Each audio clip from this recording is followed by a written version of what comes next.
Waalaikumsalam warahmatullahi wabarakatuh. Saya Siti Solikatul, SPD, mengajar di SMP Negeri 20 Muaro Jambi, calon guru penggerak angkatan 7. Dalam kesempatan kali ini saya dibersamai oleh Ibu Wakil Kepala Sekolah tempat saya bertugas akan melaksanakan kegiatan wawancara mengenai cara pengambilan keputusan yang berkaitan dengan dilema etika dan rujukan moral. Sebelumnya saya persilakan kepada Ibu untuk memperkenalkan diri. Terima kasih Ibu Siti Solikatul. Saya memperkenalkan diri, nama saya Haja Sonia Rita, saya Wakil Kepala Sekolah SMP Negeri 20 Muaro Jambi. Ibu, selamat pagi Ibu. Mohon maaf sebelumnya saya mengganggu aktivitas Ibu. Saya di sini minta waktunya sebentar dengan Ibu. Saya ingin ngobrol-ngobrol sedikit berkaitan dengan tugas saya di kegiatan guru penggerak. Ada tugas saya mewawancarai pemimpin di sekolah tentang bagaimana cara mengambil keputusan. Boleh ya Bu ya? Ya silakan Bu Siti. Ibu, ini sehubungan dengan dilema etika dan rujukan moral, di mana kalau dilema etika itu adalah suatu cara mengambil keputusan, terkadang ada opsi benar dengan benar gitu ya Bu ya.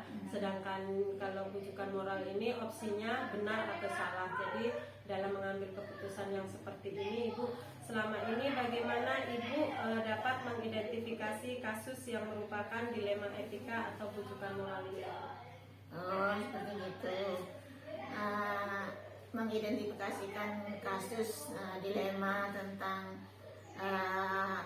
moral, pertama sekali ya kita harus memilih dulu informasi-informasi yang ada, yaitu kita harus mendapatkan dulu informasi tersebut dari guru-guru yang berkompeten, misalnya dari guru BK, dari wali kelas masing-masing kelas, dari Bapak Ibu yang diberi tugas sebagai wakil. Maka kita kita harus menyaring dulu informasi tersebut. Kemudian informasi itu kita diskusikan, kita musyawarahkan kepada guru-guru yang berkompeten sehingga kita dapat menyimpulkan informasi-informasi tersebut untuk mengambil suatu keputusan. Kita cek dan dicek dulu ya. Iya, kita cek dulu kebenarannya, kenyataannya seperti apa. Jadi kita tidak perlu kita menentukan sendiri, memutuskan sendiri, supaya informasi yang kita ambil itu untuk mengambilkan keputusan itu tepat dan tidak ada unsur yang lain seperti itu. Jadi memang kasusnya ini kita cari dulu kebenarannya ya, verifikasi gitu. Kemudian Bu, kalau selama ini bagaimana Ibu menjalankan pengambilan keputusan di sekolah, terutama untuk kasus-kasus di mana ada dua kepentingan yang sama-sama benar atau sama-sama mengandung nilai kebajikan? Nah, untuk itu ya kita harus lihat dulu laporan-laporan yang kita terima dari masing-masing guru yang berkepentingan tadi. Nah, lalu informasi itu kita spesifikasikan. Maksudnya informasi dari guru BK seperti apa. Kemudian informasi dari masing-masing wakil, misalnya wakil terutama wakil kepala sekolah bidang kesiswaan, itu informasinya seperti apa. Kemudian informasi dari masing-masing wali kelas, itu informasinya seperti apa. Kemudian kita ajak mereka untuk berdiskusi dari masing-masing guru yang dapat kita ambil informasi tersebut. Nah, kemudian kita musyawarahkan. Nah, setelah itu baru kita sepakati dari masing-masing guru itu. Kemudian kita musyawarahkan kita ajak dari majelis guru yang lain untuk kita mengambil kesepakatan keputusan yang kita ambil supaya keputusan itu tepat dan tidak salah sasaran, dan tidak ada guru yang tidak mengetahui keputusan tersebut, sehingga ada pun masalah nanti bisa masing-masing guru bisa bisa mengetahui. Nah, jadi tidak ada guru yang lepas tangan dari keputusan yang kita ambil bersama atau keputusan yang kita putuskan bersama, apapun resikonya. Nanti kita menghindari nanti kalau ada wali murid ada yang mereka tidak senang atau tidak puas, itu adalah merupakan satu keputusan bersama dari internal sekolah, bukan keputusan dari pihak kepala sekolah sendiri atau dari pihak wakil kepala sekolah sendiri. Jadi itu merupakan keputusan bersama. Gitu ya, Bu, ya. Jadi kita mengutamakan musyawarah Ya, kita musyawarahkan dulu seperti apa prioritas yang kita ambil keputusan tersebut. Nah, intinya keputusan itu kita berusaha, sifatnya kan bukannya untuk menghukum ya, tapi kita mendidik para anak didik kita supaya peraturan di sekolah itu memang benar-benar kita konsistenkan dan tidak berdasarkan keinginan satu orang guru ataupun berdasarkan guru tersebut ada latar belakang lain, misalnya ada sentimen-sentimen yang tidak benar dikait-kaitkan dengan keputusan yang diambil oleh sekolah.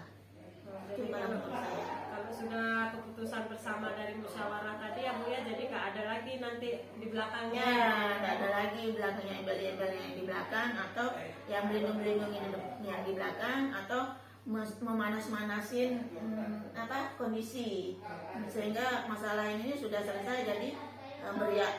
Nah, jadi apapun yang terjadi informasi yang di luar tidak meluas gitu. Nah, cukup informasi itu cukup di sekolah gitu. Tidak ada namanya kita lihat kan zaman sekarang kan kadang ada wali murid yang bertanya, wali murid yang tidak suka, yang tidak senang, sehingga ya melebar ke apalagi dunia maya kan seperti gitu. Kita menghindari hal-hal seperti itu. Jadi semua guru mengetahui keputusan itu atas dasar kesepakatan kita bersama.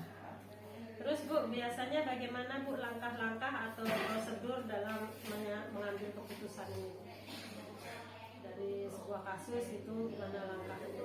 Nah, untuk langkah-langkah tersebut misalnya anak kita lihat dulu.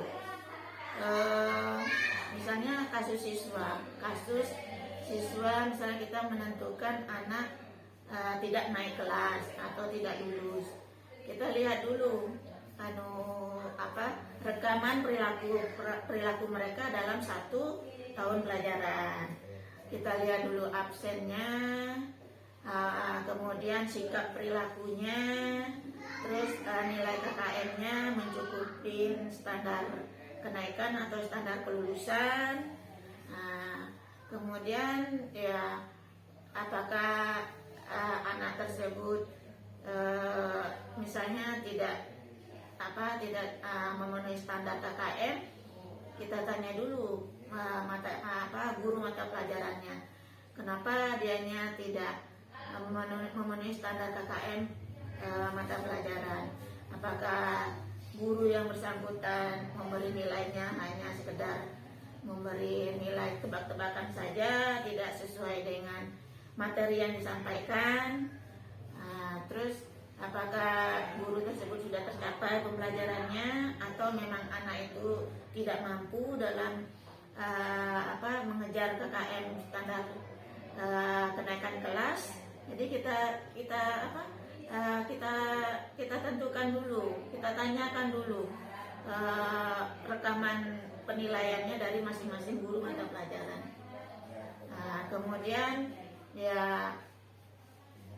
Kemudian kita lihat juga anak ini latar belakangnya seperti apa. Kemudian ya dalam penentuan kenaikan kelas dan kelulusan itu memang iya sih ada aturan kelulusan itu harus absennya seperti apa.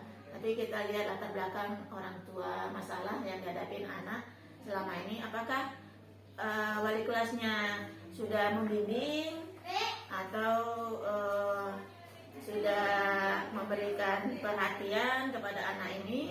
Nah, apabila memang wali kelasnya sudah optimal, nah, baru kita ambil keputusan.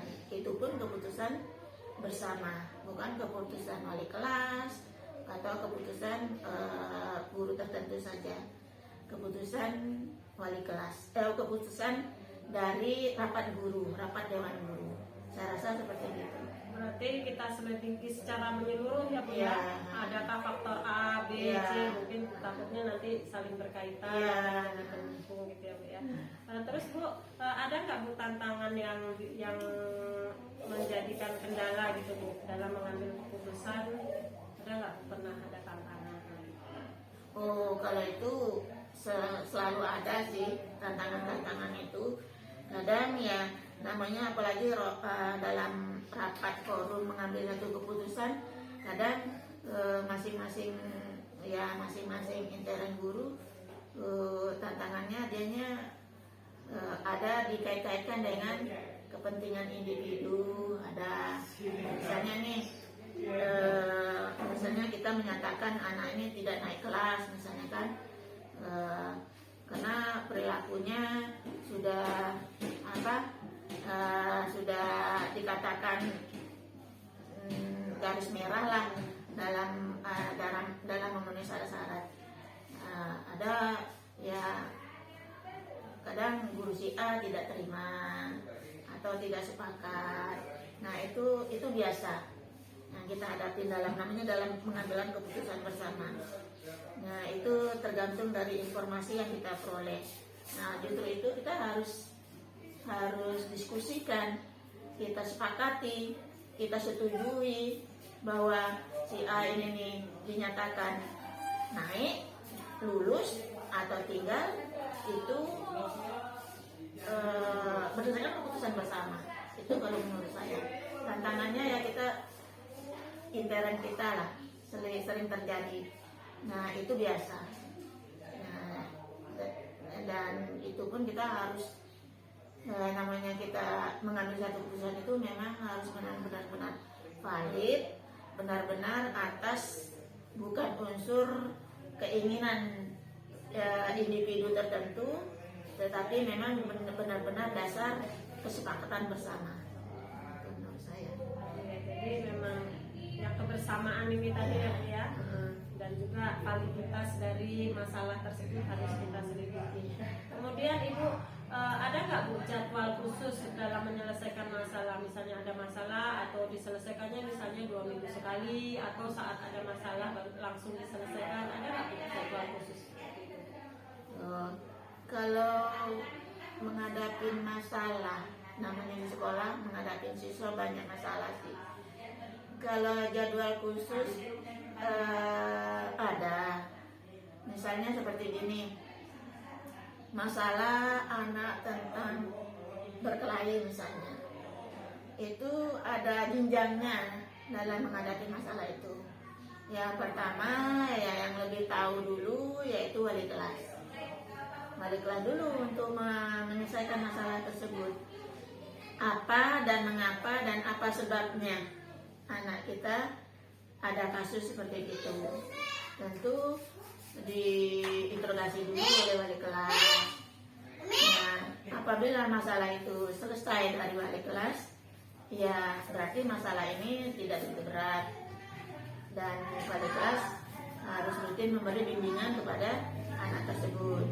Nah, apabila kasus ini sudah dari anak yang si A sudah berulang kali terjadi, maka kasus ini dari wali kelas kita naikkan ke guru BK. Nah, guru BK membimbing. Guru BK mencari informasi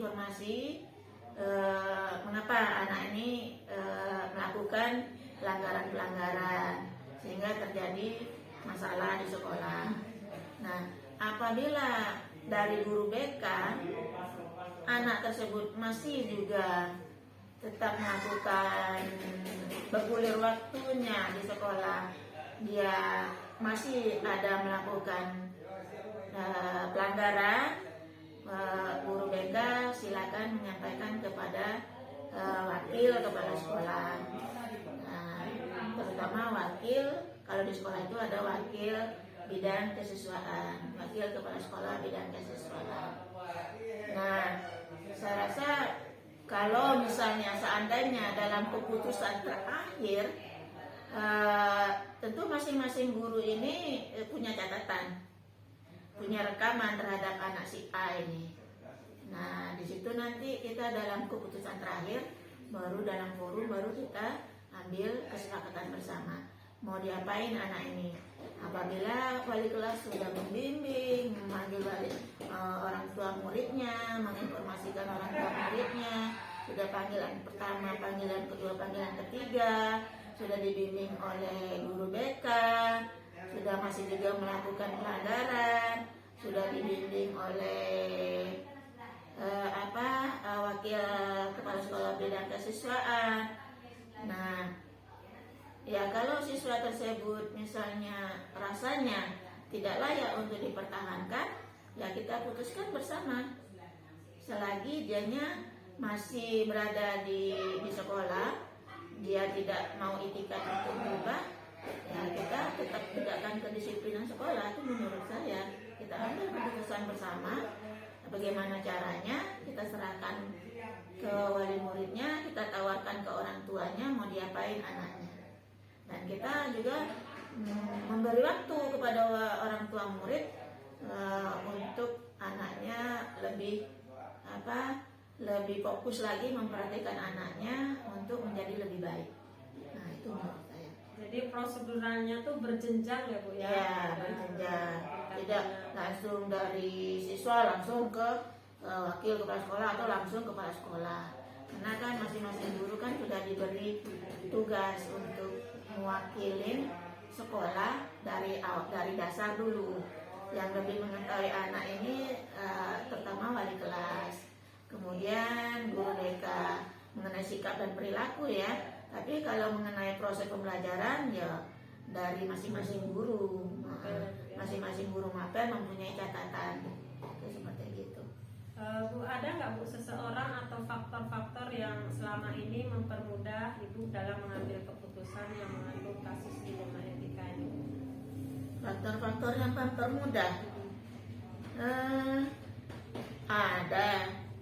Ya, faktor yang mempermudah ya kalau menurut saya sih kita menyelesaikan masalah itu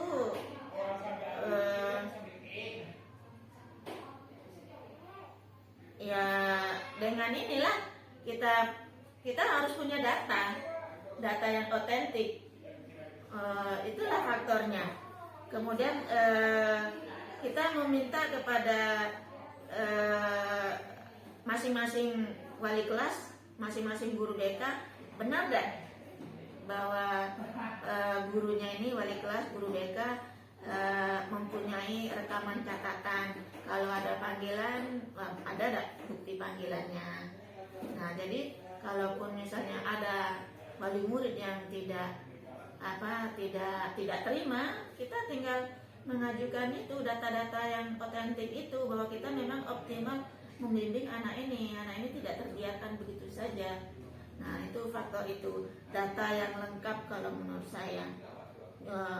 Oleh karena itu dari awal pihak sekolah sudah menyampaikan kepada wali kelas untuk membimbing siswa, benar-benar memperhatikan membimbing siswa dengan data-data yang catatan nyata yang memang ada gitu. Kalaupun misalnya siswa ini dipanggil orang tuanya, ada panggilannya. Orang tuanya datang, ada buktinya bahwa foto rekamannya, fotonya bahwa orang tuanya memang datang ke sekolah. Kalau misalnya kita minta juga data dari masing-masing guru mata pelajaran. Nah, itu saya rasa itu data yang paling otentik bahwa kita memang benar-benar mempermudah kita untuk mengambilkan satu keputusan. Data yang lengkap, bukti yang lengkap, rekaman yang lengkap. Dari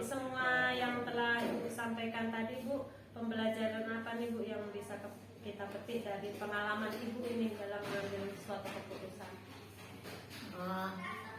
Kalau mengambil satu keputusan, kalau menurut saya pengalaman, ya sebenarnya keputusan itu adalah bukan keputusan hak veto dari wakil kepala sekolah bagian kurikulum, wakil atau kepala sekolah sendiri itu.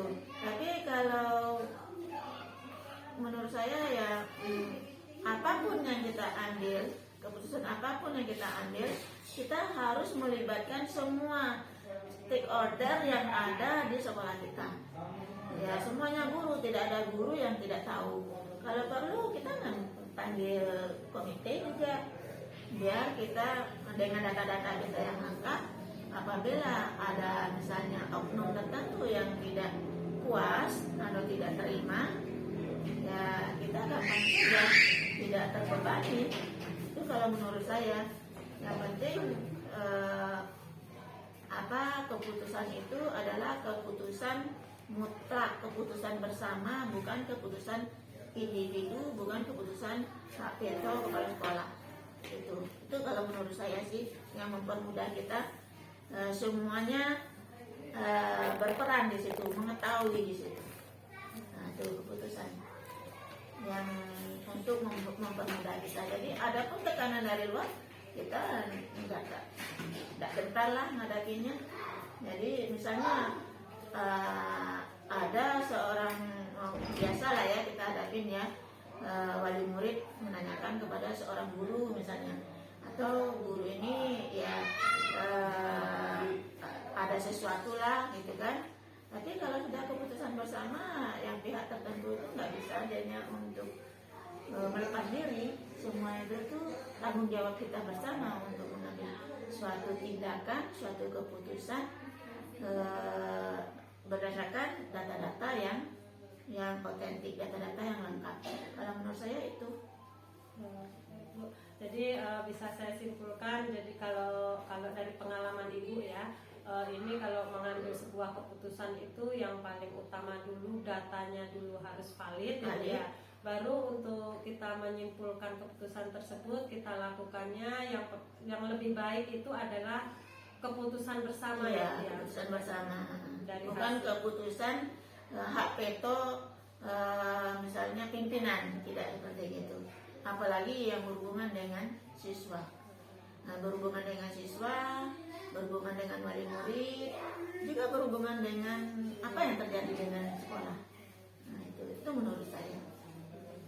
Baik Ibu, terima kasih banyak Ibu. Banyak sekali ini yang saya peroleh dari Ibu, pengalaman dari Ibu bagaimana mengambil keputusan yang bijak, yang baik untuk sekolah berkaitan dengan dilema etika dan rujukan moral. Mudah-mudahan apa yang tadi kita bicarakan bermanfaat untuk kita dan khususnya untuk saya menambah ilmu dan wawasan saya tentang cara pengambilan keputusan. Amin. Ya, Bu Siti lebih semangat lagi untuk menyelesaikan tugas-tugasnya. Semoga berjalan dengan lancar. Terima kasih banyak Ibu atas doanya. Saya juga mendoakan semoga Ibu yang paling utama sehat, kesehatan, kemudian keberkahan dalam segala aktivitas dan apapun yang kita dapatkan Ibu. Demikianlah Ibu, terima kasih saya ucapkan sudah meluangkan waktu, dan saya juga minta maaf apabila ada kekurangan. Sama-sama. Demikian tadi kegiatan wawancara saya bersama Ibu pimpinan di sekolah tempat saya bertugas. Mudah-mudahan bermanfaat untuk kita semua. Saya akhiri, wassalamualaikum warahmatullahi wabarakatuh. Waalaikumsalam.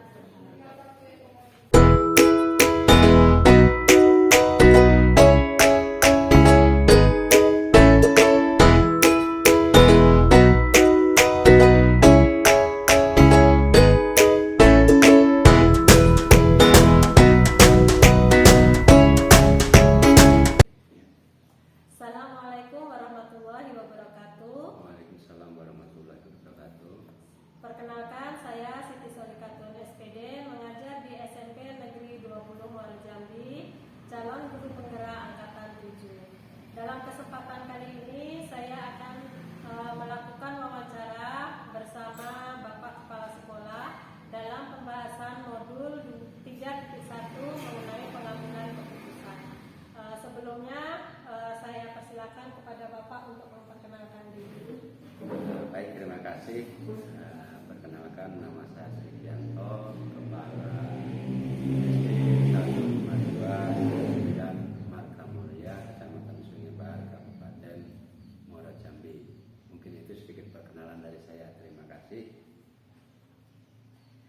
Baik, terima kasih Bapak.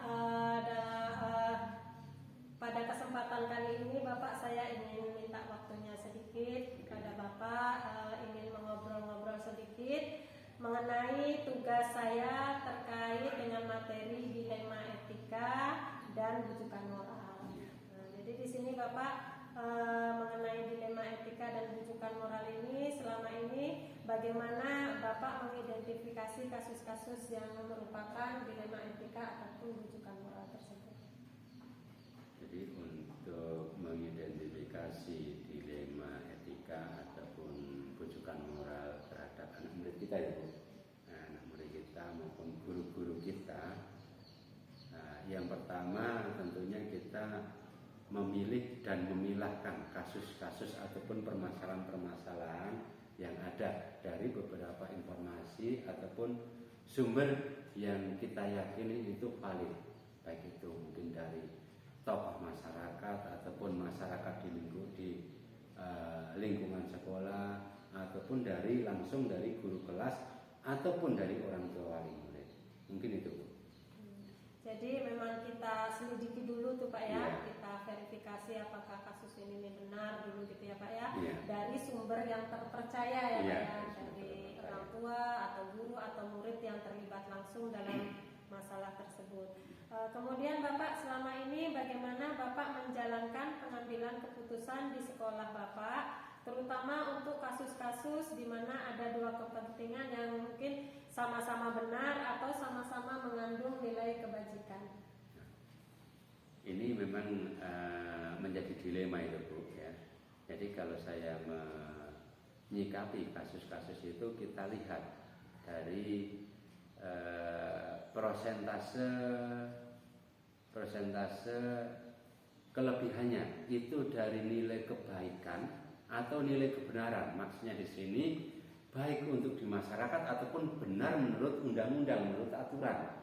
Nah itu, jadi dari nilai kebenaran menurut undang-undang ataupun menurut aturan ataupun kebaikan di mata masyarakat. Itu untuk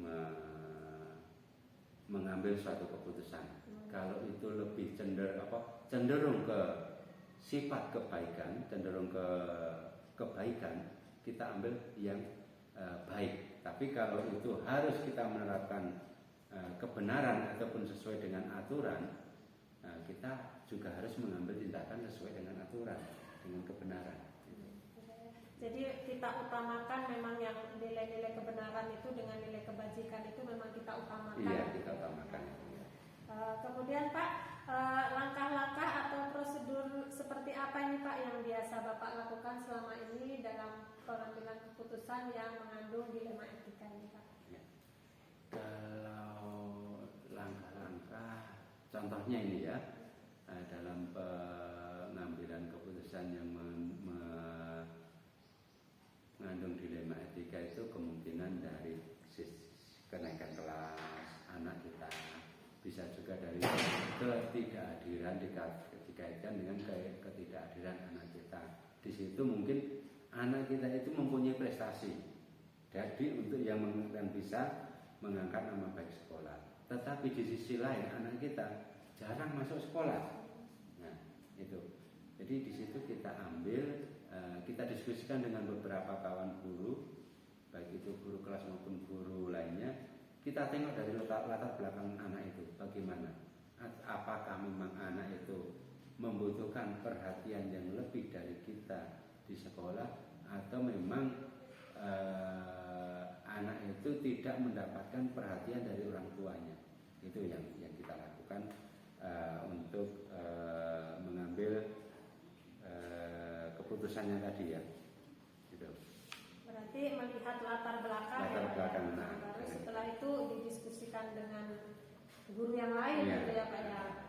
Terus ini Pak, hal-hal apa saja Pak yang selama ini yang Bapak anggap efektif dalam pengambilan keputusan pada kasus-kasus dilema etika ini Pak? Yang efektifnya Pak?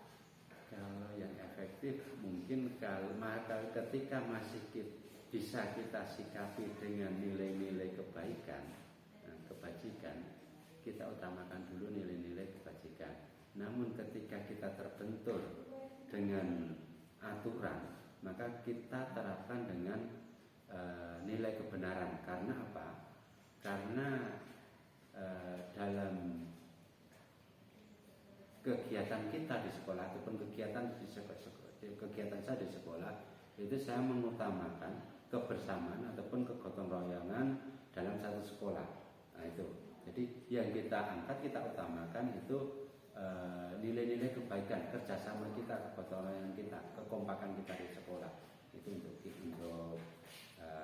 yang bisa kita ambil dari yang kita anggap efektif.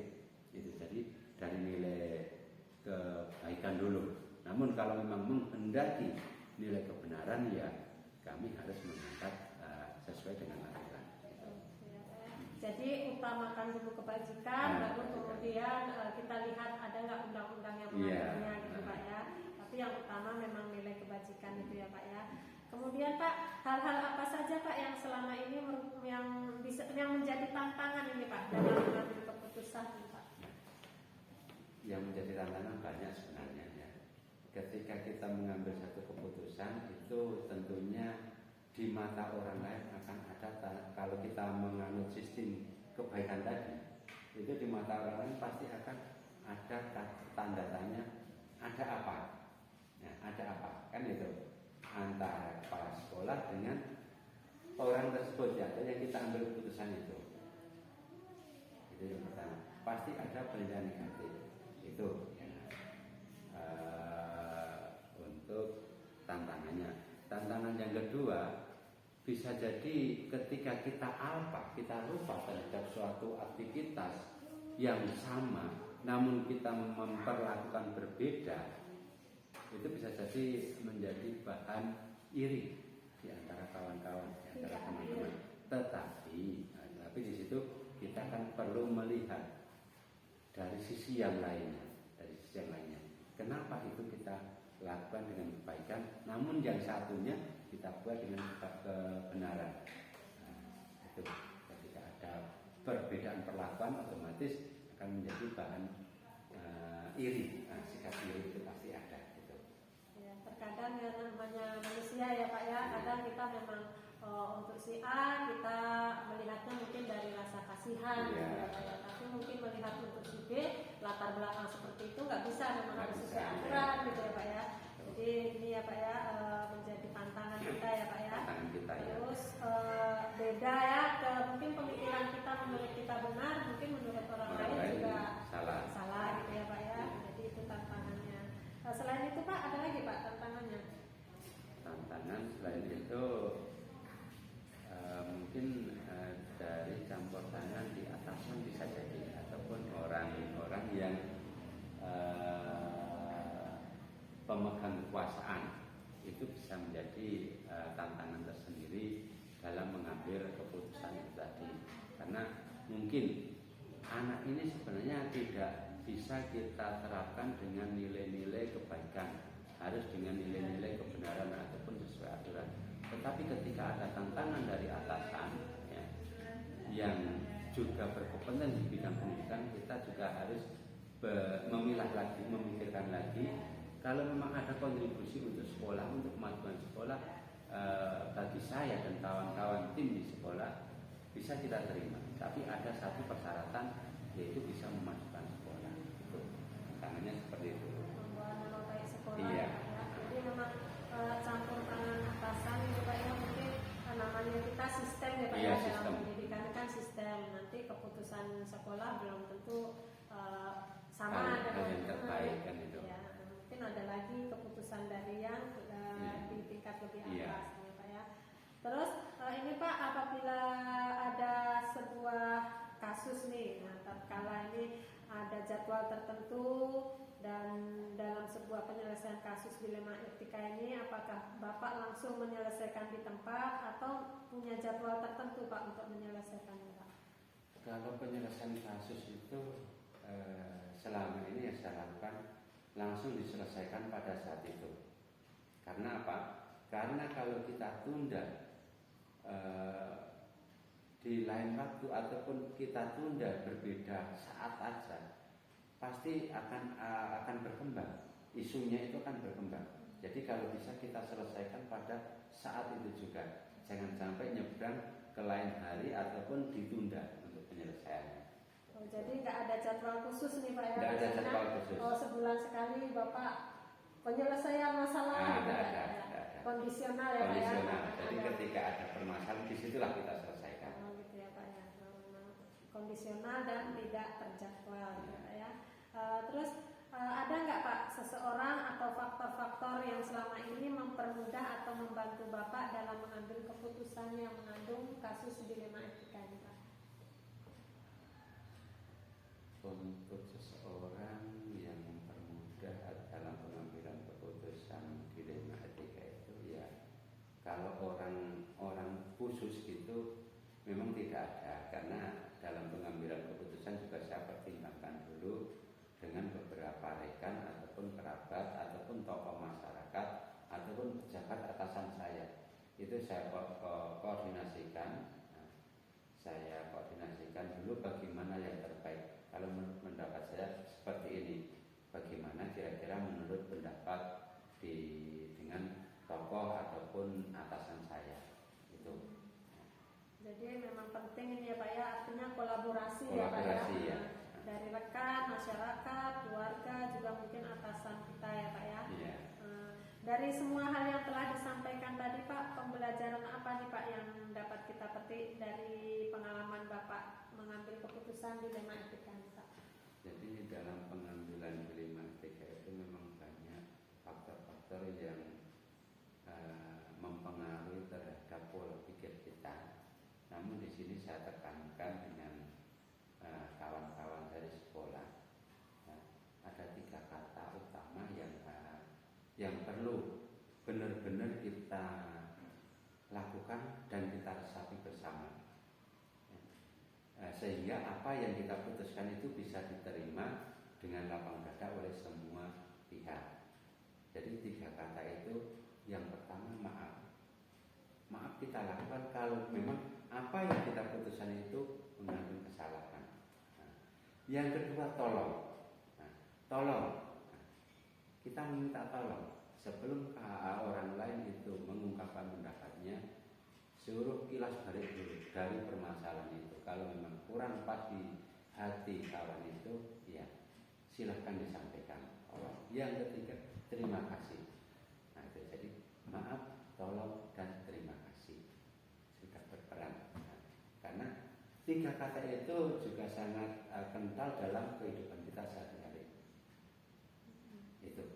Ya Pak ya. Jadi memang ini kata-kata bijak, memang ini mewakili nilai kebajikan itu ya Pak ya. Maaf, tolong, terima kasih. Jadi dalam menyelesaikan suatu permasalahan ini memang kata-kata ini sangat perlu gitu ya Pak ya. Baik untuk meyakinkan pihak yang kita selesaikan ataupun meyakinkan pihak lain yang berkepentingan dalam kasus-kasus yang kita hadapi ini. Baik, Bapak terima kasih banyak ini Bapak sudah meluangkan waktu untuk saya dalam kegiatan berdiskusi tentang pengambilan keputusan yang mengandung dilema etika dan rujukan moral. Terima kasih banyak. Baik, terima kasih. Demikian tadi kegiatan diskusi saya bersama Bapak Sriwidianto. Mudah-mudahan apa yang tadi didiskusikan bermanfaat untuk kita semuanya. Terima kasih. Saya akhiri. Wassalamualaikum warahmatullahi wabarakatuh.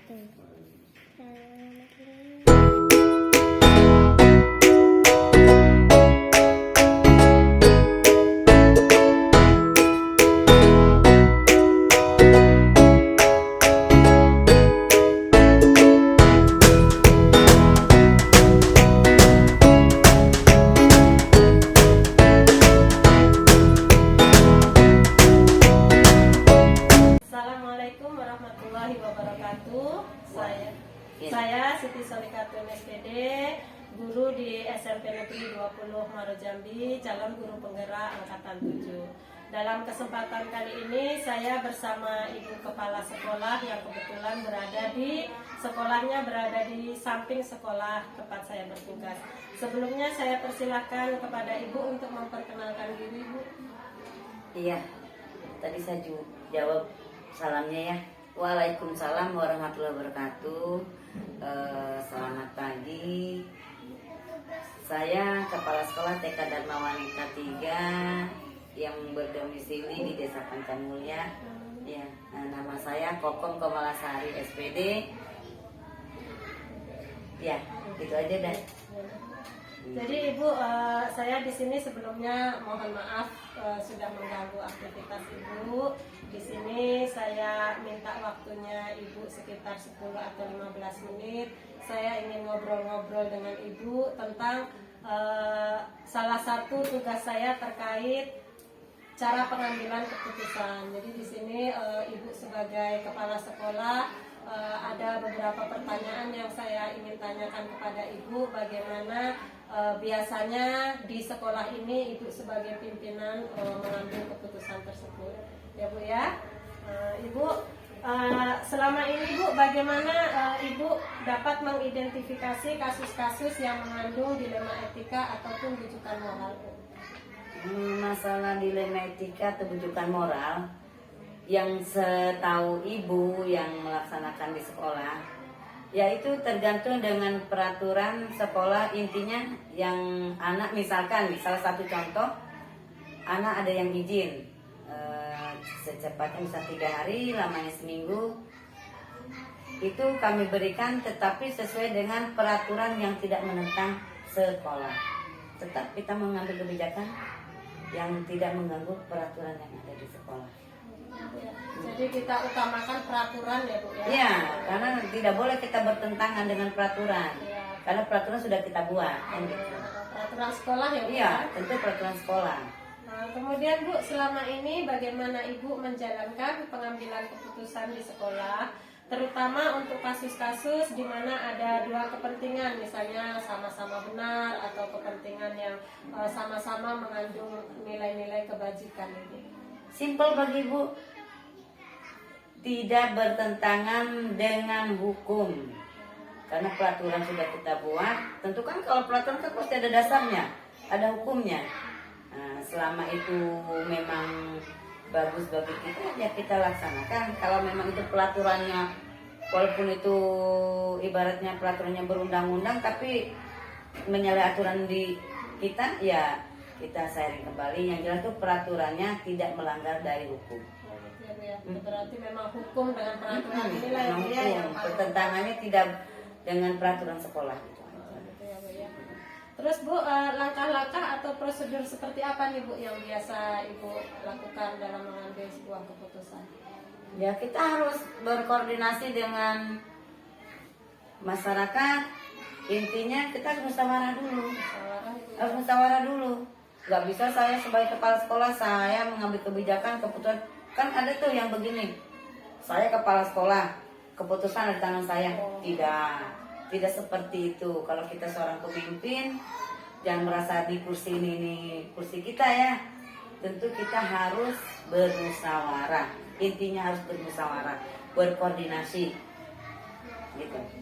Memang musyawarah ini yang memang sebagai jalan kita ya, yang sebagai penengah kita.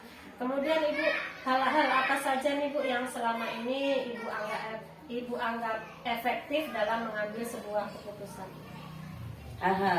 Kita berkoordinasi dengan guru. Kan di sekolah itu ada guru BK enggak? Nah, kalau di TK jarang sebenarnya ada guru BK ya, karena mereka kan namanya kalau guru TK itu dipanggilnya PAUD ya, Bunda PAUD ya. Jadi yang jelas kalau di TK itu ya kita harus berkoordinasi dengan pihak guru. Tentu kalau memang itu ada BK ya berarti dengan pihak BK, bermusyawarah dengan yang dari sumber lain yang kira-kira bisa dipercaya. Ya seperti kita kan ini TK kan ini ada Bunda PAUD-nya ya. Kepala desa ya Bu. Gak mungkin kan Bu kepala desa masa nggak kita percaya kan. memang dia kepercayaan kita, karena memang Bunda PAUD kan baik buruknya kan juga dengan beliau. Jadi kita harus koordinasi juga dengan beliau begitu.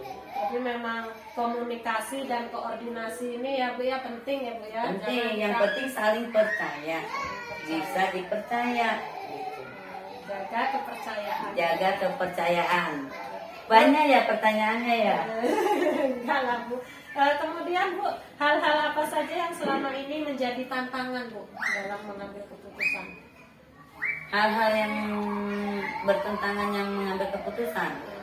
Keputusannya yang mana nih? Misalkan apakah ada anak yang nakal? Ya misalnya bagaimana kita mengambil keputusan terhadap anak itu, ada tidak Bu yang menentang gitu, atau menjadi tantangan kita dalam mengambil sebuah keputusan? Insya Allah kalau memang itu walaupun itu bertentangan, enggak, yang penting kita mengambil langkahnya, kebijakannya yang searif-arifnya. Jadi jangan misalnya karena itu ada masalah lantas kita memberikan aturannya ya seenaknya saja, enggak. Pokoknya kita harus searif-arifnya, sebijaksana mungkin mengambil langkah buat misalkan ada yang menyalahi aturan di sekolah, entah itu terhadap anak didik kita ataupun terhadap ibu. Harus arif dan bijaksana. Ya, Bu ya. Kan kita harus saling asuh. Berarti semua kita rangkul ya. Rangkul ya. harus. Ya itu yang dibilang arif. Searif-arifnya, sebijaksananya ya itu dengan cara kita rangkul. Orang tua ya murid. Jangan ini kepala sekolah, ini mah wali murid, ini mah guru. Kursi saya kan di sini. Nggak boleh seperti itu, harus sama-sama merangkul. Tidak ada ini kepala sekolah, tidak ada ini wali murid, tidak ada ini guru. Yang penting ada batas-batas kesempanan tetap ada. Gitu. Terus Bu, kalau misalnya ada suatu masalah ini Bu, biasanya untuk menyelesaikan masalah ini apa Ibu ada waktu khusus atau saat masalah itu ada langsung diselesaikan Bu? Atau misalnya sebulan sekali kita menyelesaikan masalah gitu, atau saat tertentu? Kalau di sekolah kan itu kan kita punya buku khusus ya, seperti anekdot, hasil karya atau macam-macam lah ya.